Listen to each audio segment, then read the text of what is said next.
হঠাৎ করেই বিয়েটা হয়ে গেল। আজকে যে আমার বিয়ে হবে সেটা আমি আজকে সকালেও ভাবিনি। কি থেকে কি হয়ে গেল নিজেও জানি না। সবচেয়ে অদ্ভুত ব্যাপার হলো, যার সাথে আমার বিয়েটা হয়েছে সেটা আর কেউ নয়, আমার ভাবি। আমার আপন বড় ভাইয়ের বউ, যাকে আজকে সকালেও আমি ভাবি বলে ডেকেছি, কিন্তু এখন আমার বউ। এখন দাঁড়িয়ে আছি বাসার ছাদের ওপর, আর ভাবি মানে আমার বউ বাসার ঘরে অপেক্ষা করছে আমার জন্য। কিছু বুঝতেছেন না তো? চলেন পুরো বিষয়টা আপনাদের বুঝিয়ে বলি। আজ থেকে প্রায় 1 বছর আগে ভাবি আর ভাইয়ার বিয়ে হয়। খুব সুন্দর দিন যাচ্ছিল। ভাইয়া ইটালি থাকতো, আমি আব্বু আম্মু বাড়িতে থাকতাম। আমি তখন অনার্স 3য় বর্ষের স্টুডেন্ট ছিলাম। ভাইয়া আর আমার সম্পর্ক ছিল বন্ধুত্বের মতো, দুজনেই খুব ক্লোজ ছিলাম। বাবার একটা দোকান ছিল, ভাইয়া ইটালি যাওয়ার পর বিক্রি করে দিয়েছে, কারণ ভাইয়ার নিষেধ ছিল বাবা যেন আর কোনো কাজ না করে। এভাবেই আমাদের দিন যাচ্ছিল। আমিও বন্ধু বান্ধব, পড়ালেখা, আড্ডা এইসব নিয়ে অসাধারণ লাইফ কাটাচ্ছিলাম। একটা ঝড় এসে আমাদের এই সুখী লাইফটাকে তছনছ করে দিয়েছে। ভাইয়া বিদেশ থেকে বাড়িতে আসলো। আমরা ভাইয়ার জন্য মেয়ে দেখতে শুরু করলাম। যদিও ভাইয়া বিয়ের জন্য রেডি ছিল না, তবুও আব্বু আম্মুর জোরাজোরিতে রাজি হয়ে গেল। অনেকগুলো মেয়ে দেখার পর একটা মেয়েকে ভাইয়ার জন্য পছন্দ করি। মেয়েটা দেখতে অসাধারণ, প্রথম দেখায় যে কারোর পছন্দ হয়ে যাবে। ভাইয়ার ক্ষেত্রেও ব্যতিক্রম কিছু হয়নি। ভাইয়াও মেয়েটাকে পছন্দ করে ফেললো। মেয়েটা আমার সাথেই পড়তো, অর্থাৎ অনার্স 3য় বর্ষে, শুধু ক্যাম্পাসটা ভিন্ন ছিল। নাম হচ্ছে অবন্তী। দুই ফ্যামিলির সম্মতিতে মহা ধুমধামে বিয়েটা হয়ে গেল। ভাইয়া আর ভাবির আন্ডারস্ট্যান্ডিংটা ছিল অসাধারণ। দুইজন দুজনকে অল্প দিনেই অনেক ভালোবেসে ফেললো, সেটা ওনার হাবভাব দেখলেই বোঝা যায়। বিয়ের পরে ভাইয়া ভাবিকে নিয়ে অনেক ঘোরাঘুরি করলো। আমিও ভাবির সাথে অনেক মস্করা করতাম। ভাবি সব ক্লোজ ভাবেই নিত। ভাবিও অল্প দিনে আব্বু আম্মুর মন জয় করে নিল। আম্মু নিজের হাতে ভাবির মাথায় তেল দিয়ে দেয়, রান্না শেখায়। আব্বু আর আম্মু ভাবিকে কখনো ছেলের বউ হিসাবে দেখেনি, নিজের মেয়ের মতোই দেখেছে। ভাবি আব্বু আম্মুকে নিজের বাবা মায়ের মতোই সেবা যত্ন করতো, সবকিছুতেই হেল্প করতো। ভাবি বাসায় আসার পর থেকে যেন বাসাটা অন্যরকম হয়ে গেল। খুব সুন্দরভাবে আমাদের দিন যাচ্ছিল। বিয়ের 2 মাস পর ভাইয়ার ছুটি শেষ, তাই আবারও ইটালি চলে যেতে হবে। যদিও ভাইয়ার যাওয়ার মতো কোনো মন মানসিকতা ছিল না, কারণ নতুন বিয়ে করেছে, আরো কিছুদিন থাকার ইচ্ছা ছিল। বাট নিজের ক্যারিয়ার, ফ্যামিলির কথা চিন্তা করে ভাইয়া আবারও ইটালি চলে গেল। ভাইয়া চলে যাওয়ার প্রতিদিনই আমাদের সবার সাথে কথা হতো। আমি এটা ওটা বলে ভাইয়াকে খেপাতাম। এভাবে কিছুদিন চলে গেল। একদিন আমি কলেজ থেকে বাসায় আসছি, এমন সময় একটা বিদেশি নাম্বার থেকে কল আসে। আমি ভেবেছিলাম ভাইয়া কল দিয়েছে, কিন্তু না। আমি কলটা রিসিভ করলাম। আমি বললাম, হ্যালো ভাইয়া, কেমন আছিস? কিন্তু ওপাশ থেকে অন্য একটা লোক বলল, আমি আপনার ভাই না, আপনার নাম কি তামিম? আমি বললাম, আমি তামিম, বাট আপনি কে? আমাকে কিভাবে চিনেন? লোকটি বলল, আমি তোমার ভাইয়ের বন্ধু, একসাথে কাজ করি, আমার নাম রহিম। আমি বললাম, ও আচ্ছা, তো ভাইয়া কেমন আছে? রহিম চুপ। আমি বললাম, কি ব্যাপার, চুপ করে আছেন কেন? ভাইয়া কেমন আছে? রহিম হেই সবাই কেমন আছেন? আপনারা তো আমার ফেসবুকে নানা ধরনের গল্প শুনে অভ্যস্ত, কিন্তু আজকে আপনাদের জন্য আরো বড় একটা চ্যালেঞ্জ। চলে আসুন আমার ইউটিউব চ্যানেলে, যেখানে আমি করি দারুণ সব মুভি এক্সপ্লেন গল্প। এখানকার গল্পগুলো শুধু মজার না, অনেক ইন্টারেস্টিং, অনেক রহস্যে ভরা, আর আপনাদের জন্যই বানানো। তাই দেরি নয়, লিংকে ক্লিক করে আমার ইউটিউব চ্যানেলে ঢুকে গল্পগুলো দেখে আসেন। ভালো লাগলে সাবস্ক্রাইব করে পাশে থাকবেন। আর প্লিজ ভিডিওগুলো কেমন লাগলো কমেন্টে জানাতে ভুলবেন না। আপনাদের কমেন্টেই আমাকে আরো ভালো গল্প বানাতে সাহায্য করে। আর হ্যাঁ, আপনারা যারা আমাকে ফেসবুকে কমেন্ট করে রিপ্লাই পান না, তাদের জন্যই বলছি, আপনারা আমার ইউটিউব চ্যানেলে যান, ভিডিওগুলো কেমন হচ্ছে জানান, এবং আমার ইউটিউব চ্যানেলেই আমাকে কমেন্ট করে জানান আপনাদের মতামত। আমি আমার ইউটিউব চ্যানেলে সকলকেই রিপ্লাই দিব। তাই দেরি না করে চলো তাহলে দেখা হবে ইউটিউবে। বলল, তোমার ভাই? আমি বললাম, আমার ভাই? কি কি হয়েছে ভাইয়ার? রহিম বলল, তোমার ভাই আর বেঁচে নেই। কথাটা শোনার সাথে সাথে আমার পায়ের নিচ থেকে মাটি সরে যেতে লাগলো। আমি নিজেকে আর সামলাতে না পেরে মাটিতে বসে পড়ি। চোখ দুটো ঝাপসা হয়ে আসলো। আমি কাঁদতে কাঁদতে বললাম, কি বলছেন? এটা হতে পারে না। আমি সকালেও ভাইয়ার সাথে কথা বলেছি। রহিম বললাম, ঠিকই বলছি। কিছুক্ষণ আগে তোমার ভাই ডিউটিতে যাচ্ছিল। প্রতিদিন আমি আর তোমার ভাই একসাথে কাজে যেতাম, কিন্তু আজকে আমার শিফট সকালে ছিল আর তোমার ভাইয়ের রাতে। একটু আগে বাস উল্টে তোমার ভাই সহ ওই কোম্পানির প্রায় 13 জন মারা যায়। বাকিদের অবস্থাও খুব ভালো না। আমি বললাম, না, আমার বিশ্বাস হয় না, আপনি ভালো করে দেখেন, আমার ভাইয়ার কিছু হয়নি। রহিম বললাম, 2 দিনের মধ্যে লাশ দেশে পাঠিয়ে দেওয়া হবে। এ কথা বলেই রহিম ভাই কলটা কেটে দিল। আমি যেন পাথর হয়ে গেলাম, মুখ দিয়ে কোনো কথা আসছে না। আমি আব্বু আম্মুকে কি জবাব দিব, কি বলে বুঝাবো ভাবিকে? মাত্র 2 মাস পরে বিধবা হয়ে গেছে, এটা শুনলে ভাবির কি অবস্থা হবে? আব্বু আম্মুকে যদি বলি তোমাদের বড় সন্তান আর নেই, কি হবে ওনাদের? না, আমি আর কিছু ভাবতে পারছি না, মাথাটা ঘুরতেছে। তাড়াতাড়ি বাসায় যাই। একটা রিক্সা নিয়ে তাড়াতাড়ি বাসায় চলে গেলাম। কলিং বেল দেওয়ার একটু পর ভাবি এসে দরজা খুলে দিল। ভাবি বলল, কি ব্যাপার, আজকে আমার দুষ্ট দেবরটা এত তাড়াতাড়ি বাসায় চলে আসছে কেন? নিশ্চয়ই কলেজ ফাঁকি দিয়েছে। ভাবির কথা শুনে আমার ভিতরটা আবারও মোচড় দিয়ে উঠলো। আমি কোনো কথা না বলে নিজের রুমে চলে গেলাম। দরজা লাগিয়ে দিয়ে ওয়াশরুমে চলে গেলাম। পানি ছেড়ে দিয়ে ইচ্ছা মতো কাঁদতে লাগলাম। অনেকক্ষণ পর বের হলাম। ভাবি আমার রুমে দরজায় টোকা দিতে লাগলো। ভাবি বলল, কি ব্যাপার দেবর সাহেব, মন খারাপ কেন, কি হয়েছে? মনে মনে বললাম, যদি বলি কি হয়েছে তাহলে নিজেকে স্থির রাখতে পারবেন না। ভাবি যেন কিছু না বোঝে, সেজন্য বললাম, কিছু না ভাবি। ভাবি বলল, না না, কিছু তো একটা হয়েছে, চোখ মুখ লাল কেন? আমি বললাম তো ভাবি কিছু হয়নি। ভাবি বলল, আচ্ছা খেতে চলো, আব্বু আম্মু বসে আছে। আমি বললাম, আপনারা খেয়ে নেন, আমি খাবো না। ভাবি কিছু একটা বলতে চেয়েছিল, কিন্তু আমি তাড়াতাড়ি বাসা থেকে বেরিয়ে গেলাম। যেখানেই যাই ভাইয়ার স্মৃতিগুলো মনে পড়তে লাগলো। মনে হচ্ছে ভাইয়া আমার পাশে গল্প করতেছে। নিজেকে কোনোভাবেই সান্ত্বনা দিতে পারতেছি না। রাতের বেলা রুমে বসে বসে ভাইয়া ছবিগুলো দেখতেছি আর চোখ দিয়ে পানি ধরতেছে। এমন সময় আম্মু আমার রুমে আসলো। আম্মু বলল, কিরে কি করিস? আমি বললাম, কিছু না। আম্মু বলল, কাঁদতেছিস কেন? আমি বললাম, কই না, মনে হয় চোখে কিছু একটা পড়েছে। আম্মু বলল, মিথ্যা বলবি না, তোর হাতে কার ছবি? আম্মু ছবিগুলো আমার হাত থেকে নিয়ে দেখে আমার আর ভাইয়ার ছবি। তারপর বলে, আম্মু বলল, ভাইয়ার কথা মনে করে কাঁদতেছিস? আমি আর নিজেকে কন্ট্রোল করতে না পেরে আম্মুকে জড়িয়ে ধরে কাঁদতে শুরু করলাম। আম্মু বলল, এই হঠাৎ করে তোর আবার কি হলো? আমি বললাম, কিছু না, ভাইয়াকে খুব মিস করতেছি। আম্মু বলল, পাগল একটা, ওরে কল দিয়ে কথা বল। ও আচ্ছা, ভালো কথা, সকাল থেকে তোর ভাইয়া কল দেয়নি। অবন্তী নাকি কল দিয়েছিল, বারবার মোবাইল অফ পাচ্ছে, তুই একটু দেখতো। আমি হ্যাঁ চোখ মাথা নাড়ালাম। তারপর আম্মু রুম থেকে চলে গেল। আমি আবারও ছবিগুলো দেখতে লাগলাম। এভাবে 2 দিন চলে গেল। আম্মু আব্বু ভাবি সবাই অনেক টেনশন করতেছে, ভাইয়ার কোনো খবর নাই। আমি জেনেও ওনাদের কিছু বলতে পারছি না। পরের দিন একটা অচেনা নাম্বার থেকে কল আসে। আমি বললাম, হ্যালো। লোকটি বলল, আপনার নাম কি তামিম? আমি বললাম, জি। আপনি কে? লোকটি বলল, আমি কাস্টম থেকে বলতেছি, আপনার ভাইয়ের লাশ এসেছে, এসে নিয়ে যান। আমি আর কোনো কিছু না বলে দৌড় দিলাম। একটা গাড়ি নিয়ে তাড়াতাড়ি এয়ারপোর্টে গেলাম। দেখলাম অনেকগুলো লাশকে একসাথে শুয়ে রাখছে। দেখেই ভিতরটা কেঁদে উঠলো। তারপর কয়েকজন পুলিশ লাশগুলোকে পোস্টমর্টেম করার জন্য লাশবাহী গাড়িতে উঠিয়ে হাসপাতালে নিয়ে গেল। অনেক রিকোয়েস্ট করার পরও ওরা আমার একটা কথাও শুনলো না। পুলিশের পিছে পিছে হাসপাতালে গেলাম। অনেকক্ষণ ধরে হাসপাতালে বসে আছি। চারপাশে অন্যান্য লোকগুলো কেঁদেই যাচ্ছে। আমার চোখ দিয়েও পানি ধরতেছে। এখনো বিশ্বাস হচ্ছে না যে আমার ভাই আর বেঁচে নেই। তারপর প্রত্যেকটা লাশ তাদের আত্মীয়দের নিকট দিয়ে দেওয়া হলো। আমি ভাইয়ের লাশের পাশে দাঁড়িয়ে রইলাম। ভাইয়ার চেহারার দিকে তাকিয়ে আছি। দেখে মনে হচ্ছে আমার ভাইটা এখনো হাসতেছে, কিছুই হয়নি, কি সুন্দর করে ঘুমাচ্ছে আমার ভাই। আমি ভাইয়ার দিকে তাকিয়ে কাঁদতেছি। এমন সময় কেউ একজন কাঁধের উপর হাত রাখলো। ঝাপসা চোখে তাকিয়ে দেখি একজন ডাক্তার। ডাক্তার বলল, লাশ বেশিক্ষণ উপরে রাখা ঠিক হবে না, মেডিসিন দেওয়া ওনাদের শরীরে, যত তাড়াতাড়ি সম্ভব দাফনের ব্যবস্থা করেন। আমি আর কিছু বললাম না। হাসপাতাল থেকে একটা অ্যাম্বুলেন্স নিয়ে ভাইয়ার লাশটা উঠালাম। গাড়ি তার আপন মনে চলতেছে। আমি আব্বু আম্মু আর ভাবিকে কি জবাব দিব? তারপর অ্যাম্বুলেন্স আমাদের বাসার সামনে গিয়ে দাঁড়ালো। অ্যাম্বুলেন্সের আওয়াজ শুনে আব্বু আম্মু ভাবি সহ আশেপাশে সবাই বাইরে আসলো। আমাকে নামতে দেখে সবাই একটু অবাক হলো। আমি অ্যাম্বুলেন্সের পিছনের দরজা খুলে ভাইয়ার লাশটা বের করলাম। আম্মু আব্বু ভাবি সহ সবাই এগিয়ে আসলো। আব্বু বলল, কিরে অ্যাম্বুলেন্স কেন, আর এটা কার লাশ? আমি কোনো কথা না বলে ভাইয়ার মুখের উপর থাকা সাদা কাপড়টা সরিয়ে দিলাম। তারপরেই তো এভরিওয়ান, নেক্সট পার্টের জন্য সবাই 5000+ কপি লিঙ্ক করে দিও। আর হ্যাঁ, নিউ গল্প কেমন হয়েছে সবাই একটু কমেন্টে জানাবেন। আর যদি ভালো লেগে থাকে তাহলে সবাই একটা করে কমেন্ট করে দিয়েন। ধন্যবাদ। আমি আর কোনো কথা না বলে ভাইয়ার মুখের উপর থাকা সাদা কাপড়টা সরিয়ে দিলাম। ভাইয়াকে দেখে আম্মু একটা চিৎকার দিয়ে অজ্ঞান হয়ে যায়। বাবা এসে জড়িয়ে ধরে। ভাবি ঠাস করে বসে পড়ে। অযোধ্যারায় সবাই কান্না করতে থাকে। এরপর ভাইয়ার কাফন দাফন শেষ হয়। আমি আর বাবা অনেক সময় ভাইয়ার কবরের পাশে দাঁড়িয়েছিলাম। বাবা বাসায় আসতে চাইনি।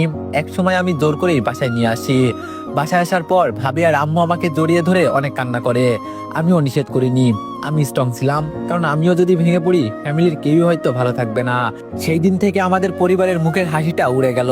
ভাবি একদম স্তব্ধ হয়ে যায়। ভাইয়া মারা যাওয়ার পর ফ্যামিলিতে ক্রাইসিস শুরু হয়, কারণ আগে ভাইয়ার টাকা দিয়ে সব খরচ হতো। আব্বুর দোকানটাও বিক্রি করে দিছে, আর আব্বুর এখন যে অবস্থা, তার দ্বারা কোনো কাজ করাও পসিবল না। বাধ্য হয়ে আমি নেমে গেলাম জীবন যুদ্ধে। অনার্সটা শেষ না করার কারণে ভালো কোনো চাকরি পাইনি, একটা প্রাইভেট কোম্পানিতে চাকরি নিই। আমার কাজ হচ্ছে বাজারে প্রত্যেকটা দোকানে গিয়ে কার কি মাল লাগবে সেটা লিখে এনে মালগুলো আবার পৌঁছে দেওয়া, যাকে বলা হয় এসআর। ভাইয়ার কথা খুব মনে পড়তো, কষ্ট করে ভাইয়া টাকা ইনকাম করতো। এখন হাড়ে হাড়ে টের পাচ্ছি। বেতন ছিল কম, মাত্র 8,000 টাকা, যেটা দিয়ে ফ্যামিলি কোনো মতে চললেও আব্বু আম্মুর মেডিসিন কিনা প্রায় অসম্ভব। তাই বন্ধুদের বলে কয়েকটা টিউশনি নিয়ে নিলাম। সকাল 6টা থেকে রাত 11টা পর্যন্ত এই যুদ্ধ চলতে থাকে। নিজের পড়ালেখা প্রায় শেষ করেই দিলাম, কিন্তু ভাবিরটা কন্টিনিউ রাখলাম। এর মাঝে ভাবির বাবা মা অনেকবার এসেছে আমাদের বাসায় ভাবিকে নিয়ে যাওয়ার জন্য, কিন্তু আব্বু ওনার হাত ধরে অনেক রিকোয়েস্ট করে ভাবিকে রেখে দেয়। ভাবিকে এত ভালোবাসতো যে অন্য কারোর ঘরে পাঠানোর চিন্তাও আব্বু আম্মু করতো না। সেদিন আমি কাজ শেষ করে টিফিনি করিয়ে বাসায় আসলাম, রুমে গিয়ে চেঞ্জ করে নিলাম। তখন বাবা আমার রুমে আসলো। আমি বললাম, আরে আব্বু আসো, ভিতরে আসো। বাবা বলল, আমার পাশে বস। আমি গিয়ে বাবার পাশে বসলাম। বাবা আমার হাত ধরে বলল, তোর খুব কষ্ট হচ্ছে রে। আমি বললাম, আরে ধুর, এগুলো কি বলো। বাবা বলল, তোর জন্য আমরা কিছুই করতে পারিনি, তুই আমাদের মাফ করে দিস। আমি বললাম, আব্বু তুমি কি পাগল হইছো, এগুলো কি বলো। আমার ফ্যামিলি আমি না দেখলে কে দেখবে, আর আমার কোনো কষ্ট হচ্ছে না। বাবা বলল, অবন্তীর বাবা আসছিল। আমি বললাম, কি বললো। বাবা বলল, ওরে নিয়ে যেতে চাই, এভাবে নাকি দিন যায় না। আমি বললাম, তুমি কি বললে। বাবা বলল, আমি তো বলে দিয়েছি আমি আমার মেয়েকে জীবনও দিব না। আমি বললাম, ও আচ্ছা। বাবা বলল, বিয়াই যদি আবার আসে। আমি বললাম, আসবে না, টেনশন করার দরকার নেই। বাবা করুণ সুরে বলল, তোর কাছে কিছু টাকা হবে। আমি বললাম, এভাবে কেন বলছো, কত টাকা লাগবে সেটা বলো। বাবা বলল, অবন্তীর বই নাই, বই কিনতে হবে তাই। আমি মানিব্যাগ চেক করে দেখলাম মাত্র 576 টাকা আছে, যেটা আমার পুরো মাসের পকেট ও যাতায়াত খরচ। এটা যদি দিয়ে দিই তাহলে পুরো মাস পায়ে হেঁটে কাজ করতে হবে। তোর এত কিছু চিন্তা করে লাভ নেই। পুরো টাকাটা বাবার হাতে দিয়ে দিলাম। বাবা টাকা হাতে নিয়ে চোখ মুছতে মুছতে নিজের রুমে চলে গেল। পরের দিন তাড়াতাড়ি ঘুম থেকে উঠলাম, কেননা আমাকে পায়ে হেঁটে যেতে হবে, গাড়ি ভাড়া নেই। তাই তাড়াতাড়ি উঠে রওনা দিলাম। তারপরও অফিস পর্যন্ত যেতে 20 মিনিট দেরি হয়ে যায়। বস ইচ্ছে মতো ঝাড়ি দিল। তারপর গতকালকে যে মালগুলো রিসিট কেটে নিয়ে আনছি সেগুলো দোকানে নিয়ে যাওয়ার জন্য একটা কভার ভ্যান নিয়ে রওনা দিলাম। অন্য একজন ভ্যান চালাচ্ছে, আমি পেছন দিক থেকে ধাক্কা দিয়ে নিয়ে যাচ্ছি, হাতে অনেকগুলো মালের স্যাম্বল। একটা দোকানে মাল দিয়ে আসার পথে ভাবিকে দেখলাম অনেকগুলো মেয়ের সাথে, মনে হয় ক্লাস শেষ করে বাসায় যাচ্ছে। ভাবির চোখ দেখেই চিনে ফেললাম যে এটা ভাবি হবে। আমি তখন ভ্যান ঠেলতেছি, ভাবি আমার দিকে অবাক দৃষ্টিতে তাকিয়ে আছে। আমি ওনার চোখে স্পষ্ট পানি দেখলাম। আমি ভাবিকে দেখেও না দেখার ভান করে চলে গেলাম। এভাবেই আমাদের দিন যাচ্ছে। বাস্তবতা যে কি জিনিস হারে হারে টের পাচ্ছি। আজকে শুক্রবার, চাকরি টিউশনি সবকিছুই বন্ধ, তাই ঘুমিয়ে আসি। অনেকদিন ধরে ঠিক মতো ঘুমাতে পারি না। ভাবি আমার রুমে আসলো। ভাবি বলল, তামিম, এই তামিম। আমি বললাম, আরে ভাবি আপনি কখন আসলেন। ভাবি বলল, এই তো একটু আগে, অনেক বেলা হয়েছে, এইবার ঘুম থেকে ওঠো। আমি বললাম, উঠতেছি। আসলে শরীরটা কেমন যেন ব্যথা করতেছে, তাই ঘুমটা একটু বেশি হলো। ভাবি বলল, তোমার খুব কষ্ট হচ্ছে তাই না। আমি বললাম, আরে ধুর, এগুলো কি বলেন, আমি তো সুন্দর লাইফ কাটাচ্ছি, কোনো প্রবলেম হচ্ছে না। ভাবি বলল, আমি দেখেছি কেমন সুন্দর লাইফ কাটাচ্ছ। আমি বললাম, আচ্ছা আপনার পড়ালেখার কি অবস্থা, কথা ঘুরিয়ে নিলাম। ভাবি বলল, মোটামুটি। তুমি আর পড়বে না। আমি বললাম, দেখি কি করা যায়, কলেজে যাওয়ার মতো তো সময় নাই, পরীক্ষাটা দিব, যদি কপালে পাশ লেখা থাকে তাহলে তো আলহামদুলিল্লাহ। ভাবি বলল, আসো খেয়ে নাও। আমি বললাম, আপনি যান, আমি ফ্রেশ হয়ে আসতেছি। তারপর ভাবি চলে গেল। আমি ফ্রেশ হয়ে নাস্তা করে নিলাম। এভাবেই আমাদের দিন যাচ্ছিল। এমন একটা লাইফ কাটাচ্ছিলাম যেটাতে নিজের স্বাধীনতা বলতে কিছুই নাই। পরিবারের দিকে তাকিয়ে হাসি মুখে সব ত্যাগ করতে হয়। একদিন খেয়াল করে দেখলাম মায়ের শাড়িগুলো সব পুরাতন হয়ে গেছে। ভাবিও প্রতিদিন একটা ড্রেস গায়ে দিয়ে কলেজে যায়। বাবারও পাঞ্জাবিগুলোতে ময়লা জমে গেছে। ভাবির মোবাইলটা হাত থেকে পড়ে ভেঙে যায়। এরপর আর মোবাইল নেয়নি। তারপর লজ্জায় আর আমাদের কাউকে বলেও নি। সবকিছু মিলিয়ে সবারই অবস্থা খারাপ। নিজের শখের জিনিসগুলো বিক্রি করে দিলাম। আমার কম্পিউটার, গিটার, হাতের ঘড়ি এবং শখের মোবাইলটাও বিক্রি করে দিলাম সবার অজান্তে। তারপর আব্বু আম্মু আর ভাবিকে নিয়ে শপিং এ গেলাম। আব্বুর জন্য কয়েকটা লুঙ্গি পাঞ্জাবি আর গেঞ্জি দিলাম, আম্মুর জন্য শাড়ি আর টুকিটাকি জিনিস। ভাবিকে ওনার পছন্দ মতো নিতে বললাম। উনি কয়েকটা থ্রি পিস, জুতা, কিছু কসমেটিক নিল। আম্মু বলল, তোর জন্য কিছু নিবি না? আমি একটা মুচকে হাসি দিয়ে বললাম, না, আমার সব আছে। তারপর উনাদের বাইরে দাঁড় করিয়ে রেখে আমি একটা মোবাইলের দোকানে গেলাম। আমার জন্য একটা নর্মাল মোবাইল নিলাম আর ভাবির জন্য একটা স্মার্টফোন। তারপর উনাদের নিয়ে বাসায় চলে আসলাম। রাতের বেলা সবাই আমার রুমে আসলো। আমি বললাম, কি ব্যাপার সবাই একসাথে? আম্মু বলল, কেন আসতে পারি না? আমি বললাম, আরে আজব, না পারার কি আছে, আসো। সবাই এসে বসলো। আমি ব্যাগ থেকে ভাবির জন্য কেনা মোবাইলটা ভাবির হাতে দিলাম। ভাবি বলল, এটা কি? আমি বললাম, মোবাইল আপনার জন্য নিলাম। ভাবি বলল, আমার তো এখন মোবাইলের কোনো দরকার নেই, টাকা নষ্ট করলে কেন? বাবা বলল, সত্যি করে বলতো, তুই টাকা কোথায় পেলি? আমি বললাম, আমার কাছে জমানো ছিল। আম্মু বলল, মিথ্যা বলছিস কেন, সত্যি করে বল, টাকা কোথায় পাইছিস? আমি মাথা নিচু করে বললাম, কম্পিউটার, গিটার আর মোবাইলটা বিক্রি করে দিয়েছি। বাবা বলল, কেন, তোর এগুলো বিক্রি করতে কে বলছে? আমি বললাম, তোমাদের সবার কাপড় চোপড় গুলো পুরাতন হয়ে গেছে, দেখতেই তো খারাপ লাগছে, সেজন্য। ভাবি বলল, তাই বলে এগুলো বিক্রি করে দিবে? আমি বললাম, আরে কোনো সমস্যা নাই, আমি এখন কম্পিউটার চালানোর মতো সময় পাই না, আর গিটার তো বিলাসিতা ছাড়া কিছুই না, এগুলো একটারও আমার দরকার নেই। ভাবি বলল, মোবাইল কেন বিক্রি করলে? আমি বললাম, এত দামি মোবাইলে কাজ নেই এখন, সারাদিন কাজে থাকি, মোবাইল চালানোর সময় কই, আর মোবাইলের প্রতি এত শখ নাই, একটা নর্মাল হলেই চলবে। কেউ আর কিছু বললো না, নির্বাক হয়ে আমার দিকে তাকিয়ে রইল। সবার চোখে যে পানি চলে আসছে সেটা আমি ভালো করেই দেখছি। কিছুদিন পর আমি শুয়ে আসি, সকাল 10টার মতো বাজে। সোফার রুমে চিল্লাচিল্লি শুনে তাড়াতাড়ি সেখানে গেলাম। গিয়ে দেখি ভাবির বাবা মা আসছে। আমি গিয়ে সালাম দিলাম, কৌশল বিনিময় করে বাজারে গেলাম বাজার আনতে, কারণ মেহমান আসছে, ভালো মন্দ কিছু না হলে খারাপ দেখা যায়। আমি বাজার থেকে কিছু বাজার করে নিয়ে আসলাম, তারপর রান্নাঘরে দিয়ে আসলাম। ভাবি আর মা রান্না করতেছে। আমি গিয়ে ওনাদের সাথে কিছুক্ষণ গল্প করলাম। দুপুরবেলা খাওয়া দাওয়া করে সবাই সুপার রুমে গিয়ে বসলাম। আমি বসিনি, আব্বু আম্মু আর ভাবির মা বাবা সবাই বসেছে, মনে হয় কিছু বলবে। ভাবি দরজার পাশে ঘোমটা দিয়ে দাঁড়িয়ে আছে। কিছুক্ষণ পরই ভাবির আব্বু মানে আঙ্কেল বলল, দেখেন বিআই সাহেব, যে জন্য আমরা আসছিলাম। বাবা বলল, জি বিআই বলুন। আঙ্কেল বলল, আমার মেয়েটার বয়স খুব একটা বেশি না, এই বয়সে সে বিধবা হয়ে যাবে কল্পনাও করিনি। যাই হোক, আল্লাহর যা পছন্দ হয়েছে তাই করেছে। আমার মেয়েটার মাত্র 2 মাস জামাইয়ের সাথে ছিল, তারপর কি হলো সেটা তো জানিনি। এখন কথা হচ্ছে, ওর তো একটা ভবিষ্যৎ আছে, এভাবে তো আর জীবন চলবে না। বাবা বলল, তো এখন কি করতে পারি? আঙ্কেল বলল, আপনাদের কিছু করতে হবে না, আমাদের মেয়েকে আমরা নিয়ে যাব, ওর অন্য জায়গায় বিয়ে দিয়ে দিব, এভাবে থাকলে তো আর হবে না। বাবা বলল, না বিয়াই, এটা করবেন না, আমার মেয়েকে আমার কাছ থেকে নিয়ে যাবেন না। আঙ্কেল বলল, দেখেন, আবেগ দিয়ে তো আর জীবন চলে না, বাস্তবতা মেনে নিতে হবে। এটা ঠিক যে আমার মেয়ের কপাল অনেক ভালো, আপনাদের মতো শ্বশুর শাশুড়ি পেয়েছে। খুব কম মেয়েই এইরকম শ্বশুর শাশুড়ি পেয়ে থাকে, কিন্তু আপনারা তো আর ওর কিছু করতে পারবেন না। ওকে আপনাদের সাথে জীবন কাটাতে পারবে? আপনাদেরও তো বয়স হয়েছে, মরতে তো হবেই, আপনাদের কিছু হয়ে গেলে আমার মেয়েটার কি হবে? ভাবি নির্বাক দর্শকের মতো দাঁড়িয়ে আছে, না পারছে বাবার পক্ষে কিছু বলতে, না পারছে শ্বশুরের পক্ষে কিছু বলতে। বাবা বলল, কিন্তু এখানে তো ওর কোনো সমস্যা হচ্ছে না, সব ঠিকঠাক মতোই আছে। আঙ্কেল বলল, সব ঠিক আছে, বাট স্বামী তো নাই। একটা মেয়ে কি এভাবে লাইফ কাটাতে পারে? আপনি বলুন, আপনার মেয়ে হলে আপনি কি করতেন? বাবা মাথা নিচু করে বসে আছে।